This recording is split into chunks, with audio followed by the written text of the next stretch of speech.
Quer duplicar o valor da sua assinatura? Agora assinar o Observador dá acesso a todos os conteúdos e benefícios e ainda há uma anuidade ACP Bronze grátis. Terá vantagens que vão desde plano de saúde gratuito a descontos em combustível. Esta é uma assinatura que vale por duas. Assine hoje em observador.pt com 45% de desconto.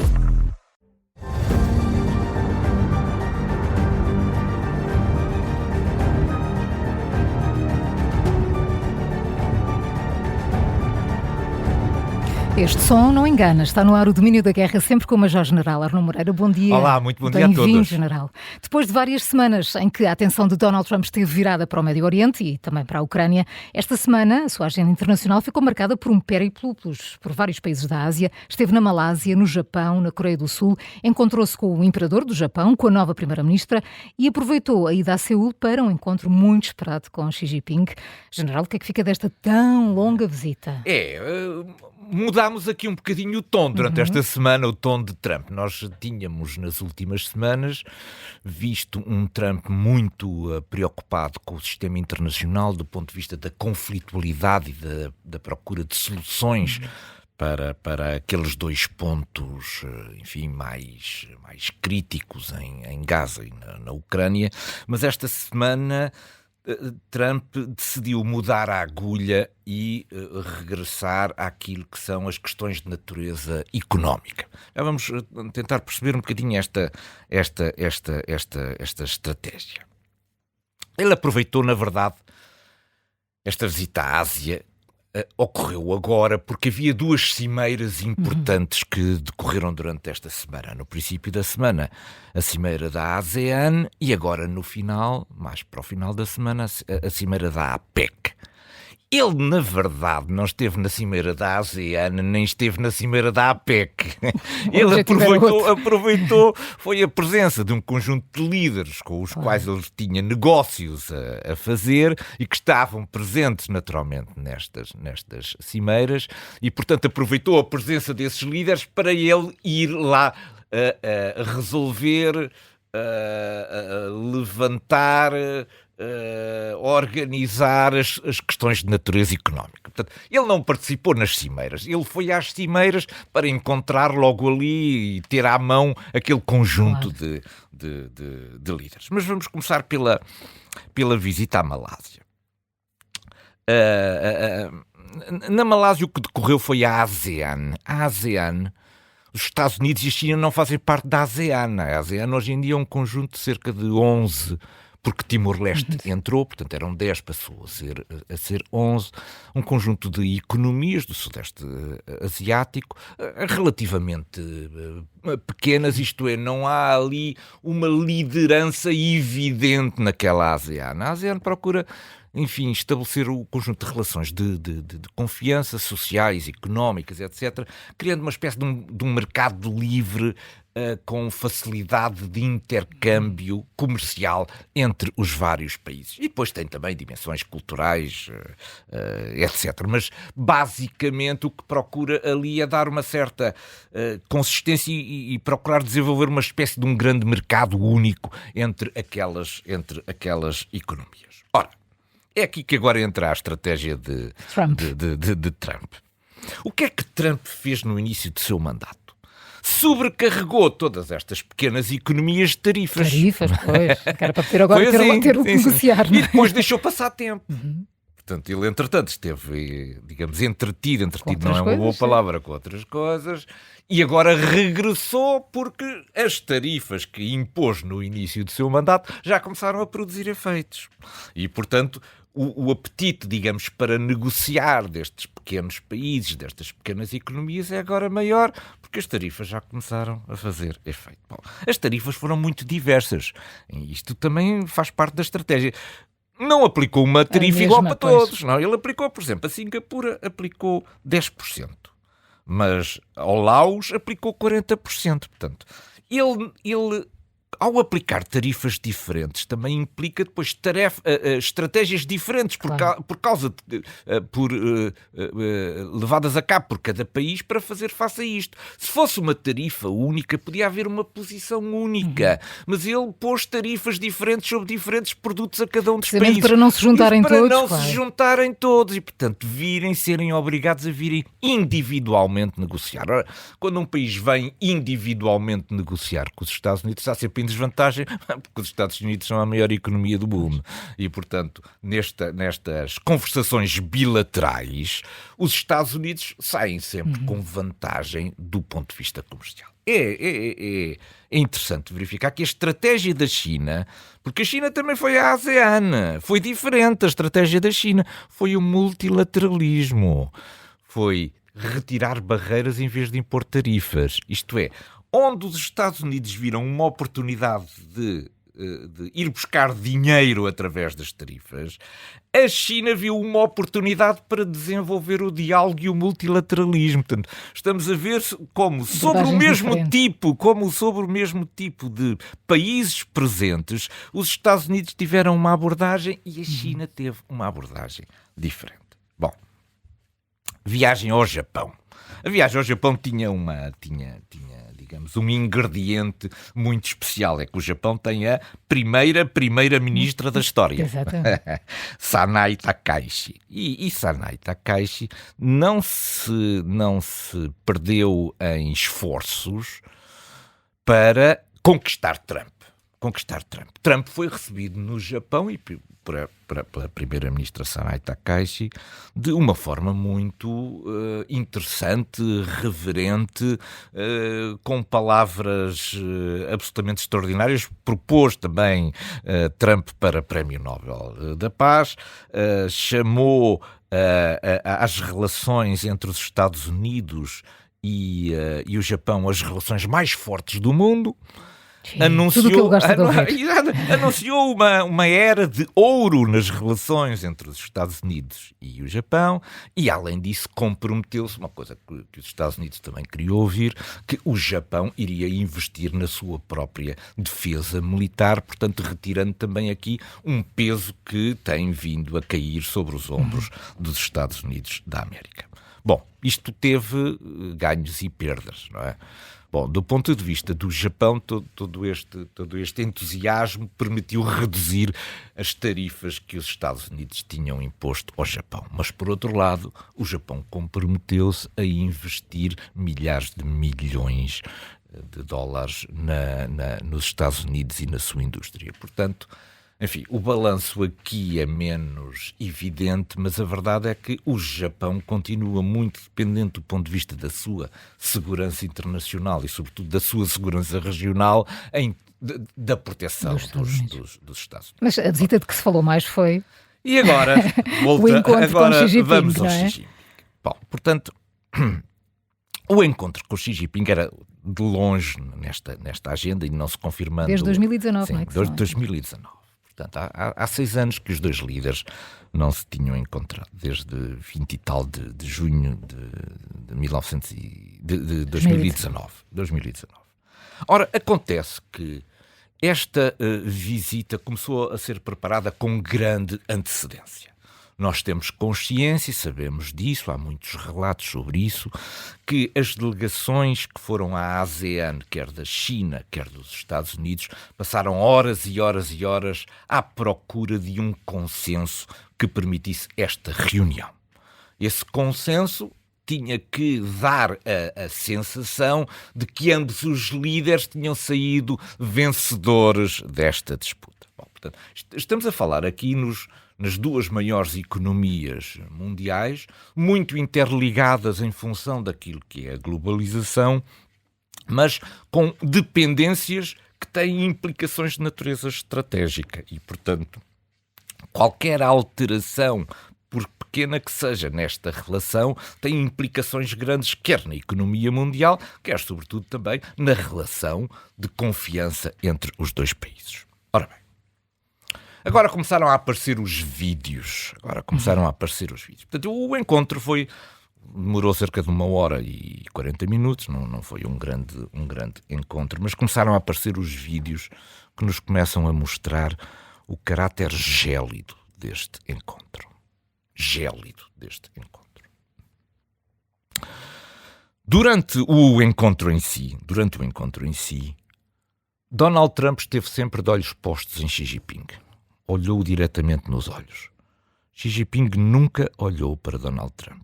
Xi Jinping leu o discurso que tinha que ler, com palavras que pareceram muito forçadas a falar sobre o papel relevantíssimo que Donald Trump tem no sistema internacional, nunca levantou os olhos do papel. Isto é, evitou um contacto que desse a sensação de que existia algum tipo de empatia e de cumplicidade, cumplicidade entre os dois líderes. Isto já tinha ficado presente aonde? No cumprimento inicial. Donald Trump apertou a mão a Xi Jinping durante 27 segundos. 27 segundos é uma enormidade do ponto de vista daquilo que são as relações chinesas do contacto físico. Isto é, Donald Trump procurou segredar, bater nas costas, criar um elemento de cumplicidade que mostrasse para as câmaras que o seu grande amigo Xi Jinping era verdadeiramente o seu grande amigo Xi Jinping. Xi Jinping não olhou para Trump. Xi Jinping deu a mão para apertar, mas olhou sempre em frente. Não houve nenhuma delicadeza do ponto de vista emocional de Xi Jinping para Donald Trump. Portanto, eu ligo muito a estes aspectos que não são apenas os comunicados finais, porque estes aspectos transmitem-nos, são estes detalhes que nos mostram o grau de empatia entre os dois líderes. O que os dois líderes fizeram foi aquilo que nós estávamos à espera, que foi encontraram o mínimo denominador comum que, na verdade, não resolveu nada, apenas adiou os problemas. Isto é, houve, quando muito, suspensão de tarifas, por um lado, suspensão dos controlos sobre as terras raras, por outro, mas estamos a falar de suspensão. Isto é, ficou a sensação desta reunião que ela se traduziu naquilo que eram os mínimos aceitáveis para uma reunião deste nível, mas que não foram para além disso e que provavelmente terão adiado esta confrontação, que esperemos que seja apenas de natureza económica, para um futuro, enfim, não muito distante. Trump é que faz sempre parecer que correu tudo lindamente. Exatamente. De 0 a 10 deu 12 esta reunião. E foi fantástico e incrível. Tido no máximo 5,1 em 10 na minha apreciação. Porque nenhuma das coisas que Donald Trump verdadeiramente queria a conseguiu em definitivo. O que ele conseguiu foi adiar estes problemas que continuam pendentes. Durante toda esta visita à Ásia, houve uma coisa que Donald Trump procurou assegurar. Foi a questão das terras raras. Na verdade, nós não podemos deixar à China o monopólio de 90% das terras raras, porque algumas empresas, nomeadamente as empresas do setor automóvel, que têm grande importância, nomeadamente na Europa, algumas delas vieram queixar-se que estavam por dias não terem material para continuarem de portas abertas. E, portanto, a questão das terras raras é uma questão que tem que ser resolvida coletivamente pelo Ocidente e nós não podemos entregar à China completamente o monopólio da questão das terras raras. Falamos agora de Vladimir Putin, que apareceu esta semana vestido de camuflado numa visita surpresa a um centro de comando das Forças Armadas Russas. O general Gerasimov explicou-lhe que o novo míssil de cruzeiro com propulsão nuclear tinha feito um teste de voo com sucesso, isto a 21 de outubro. Depois foi a um hospital militar falar sobre o torpedo nuclear, o Poseidon. General Arno Moreira, que semana de terror nuclear foi esta, a que se junta depois no fim Donald Trump, não é? Esta semana também exatamente. Entrar na narrativa. Esta foi a semana do terror nuclear. Julgo que António Guterres até terá feito uma declaração ontem ou hoje, exatamente sobre esta questão. Bom, o nuclear voltou para cima da mesa. Bom, vamos falar um bocadinho sobre o Burevestnik e o Poseidon. Bom, o primeiro é um míssil de cruzeiro de propulsão nuclear. Um míssil de cruzeiro de propulsão nuclear recebe um primeiro impulso de um foguete convencional para atingir uma determinada velocidade. A partir dessa velocidade entra em funcionamento a propulsão nuclear. Bom, o que é que acontece com isto? Acontece que estes motores não são uma tecnologia moderna. Este motor é uma tecnologia dos anos 60. Os Estados Unidos testaram esta tecnologia em 1961 e em 1964 no Nevada. Desenvolveram estes motores e testaram-nos e abandonaram este projeto. Porquê é que os Estados Unidos abandonaram este projeto? 3 razões principais. Primeiro, porque a fiabilidade dos mísseis intercontinentais balísticos era muito maior que a fiabilidade de um míssil de cruzeiro que anda muito mais devagar e pode ser abatido até por um caça normal, de um avião de combate normal, por causa das menores velocidades que tem. Primeiro aspecto. Segundo aspecto, porque a tecnologia mostrou-se sempre muito instável. Nós não sabemos em que altura que aquilo vai cair outra vez, em que o sistema deixa de funcionar e aquilo vai cair. E a terceira, por questões de radiação nuclear. Isto é, este tipo de mísseis de cruzeiro é uma espécie de uma Chernobyl a voar. Isto é, as partículas que resultam da propulsão nuclear acabam por ser disseminadas na atmosfera. Portanto, o que fez a Rússia foi, durante 14 mil quilómetros, andou a disseminar partículas radioativas na atmosfera. Ou seja, isto obrigou a que os Estados Unidos deixassem esta tecnologia. A Federação Russa acha que isto é uma tecnologia fantástica e não se importa de andar a poluir a atmosfera com partículas radioativas. Bom, o Poseidon é... No que nós conhecemos do Poseidon, são desenhos animados, digamos. Nós não temos fotografias do Poseidon, o que nós temos é desenhos animados. Mostraram-nos uma animação em desenhos animados de como aquilo funciona. Portanto, aquilo o que pretende é fazer uma explosão nuclear junto da costa de um determinado país. Dessa explosão nuclear resulta uma espécie de um tsunami. Esse tsunami vai projetar água sobre as cidades costeiras, água contaminada pela própria... A Federação Russa precisa de ir rapidamente ao médico, porque isto é o sintoma de uma sociedade doente. Pois. Uma sociedade Mas é um problema, não é uma sociedade doente. É uma sociedade doente, uma sociedade que precisa de ir rapidamente ao médico. E os russos têm que encontrar uma solução para isto. Isto é, a Federação Russa não pode mostrar prazer em destruir os outros. É isso que tem feito. Quer dizer, em vez de apostar no desenvolvimento social e económico das suas populações, e há muitíssima miséria fora das áreas protegidas de Moscou e São Petersburgo. Há muito sítio onde investir do ponto de vista social e económico. A Federação Russa põe todos os seus recursos naquilo que é o seu propósito de destruir o mundo, destruir as outras populações e mostrar com isto um enorme prazer. Portanto, isto é uma sociedade doente, é uma liderança doente e os russos vão ter que tratar disto.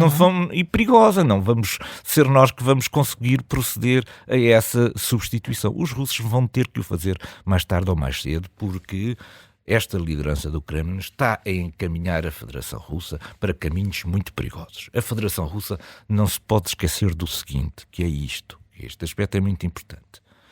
É que a Federação Russa é muito mais vulnerável a um ataque nuclear do que o Ocidente. Porque o Ocidente tem os seus centros de poder muito dispersos e afastados uns dos outros. E o centro de poder é Moscou e São Petersburgo. Isto é, pequenas potências nucleares como o Reino Unido ou a França têm poder suficiente para destruir Moscou ou São Petersburgo. Ora, em todos estes filmes, estes desenhos animados, estas caricaturas da Rússia poderosa, nunca é ensinado ou transmitido aos russos que eles estão muito mais vulneráveis que estão o Ocidente a uma guerra de natureza nuclear. E, portanto, enfim, fica aqui o recado à sociedade russa que tem que encontrar uma solução porque este Kremlin está doente. E depois das sanções impostas pela administração Trump à indústria petrolífera da Rússia, Putin e a liderança do Kremlin vieram assegurar publicamente que iriam encontrar uma forma de reduzir o impacto na economia russa. Ainda agora falávamos sobre isto, mas esta cortina de fumo general começa a desvanecer-se rapidamente e até a própria televisão estatal russa coloca em causa todo este otimismo do Kremlin. Pois é, essa é que foi a grande novidade para mim esta semana na televisão russa. Porque, vamos recordar, o Vladimir Putin tinha dito na semana passada que as sanções dos Estados Unidos eram uma tentativa de colocar pressão à capacidade de decisão do Kremlin, mas garantiu aos russos, isto foi reportado pela agência de notícias, pela RIA, que estas sanções dos Estados Unidos não iam afetar a economia russa. Pronto, enfim, os russos ficaram descansados. Mas quando ligaram a Rússia 1, o canal de televisão, já não ficaram descansados. Não ouviram a mesma coisa. Não ouviram a mesma coisa. O que não é habitual. O que não é habitual. Olga Skabaeva, que é, digamos, a pivô do grande programa de discussão política na Rússia 1, que o programa chama-se 60 Minutos, veio dizer assim: a redução nos nossos lucros de petróleo é uma coisa que tem um grande impacto no nosso déficit orçamental. E a guerra custa muito dinheiro. Estão sistematicamente a tirar dinheiro de nós. Zelensky está a atacar as refinarias. E agora Trump sanciona as duas maiores companhias petrolíferas. Ora, isto ainda vai causar problemas à China e à Índia, e isto não é um detalhe. Isto não pode ser tratado apenas como um detalhe sobre a nossa economia. Certeza que não era um clone do pivô. Isto é brutal, dito no principal programa de discussão. Quer dizer, Putin vem dizer que está tudo bem. E a principal pivô e propagandista do regime vem dizer: atenção, nós não podemos tomar isto de ânimo leve, que isto pode ter implicações muito graves. O nosso ponto de mira foca-se hoje no anúncio feito pelo Partido dos Trabalhadores do Kurdistão, conhecido como o PKK, de que iria retirar os seus combatentes do território turco. General, que importância tem esta decisão não só para a Turquia, mas também ali para o Médio Oriente? É porque depois de 40 anos de luta armada na Turquia, o PKK decidiu transformar-se num elemento de natureza política. E, portanto, isto é um bocadinho como lembram-se da ETA em Espanha. A certa altura abandonou a luta armada e regressou à luta de natureza política. Isto abre, certamente que houve aqui uma abertura e negociações muito grandes com a Turquia, mas isto abre uma nova era no relacionamento entre os curdos e os turcos. É preciso ver que na Turquia 18% dos habitantes são curdos. É uma importância muito grande. Mas há, portanto, aqui perspectivas de paz que se abrem. Isto é ao fim de 40 anos de combate, isto é uma belíssima notícia para terminarmos o nosso domínio da guerra. General Arno Moreira, muito obrigada. Bom fim de semana. Foi um prazer. Bom fim de semana. Muito obrigado.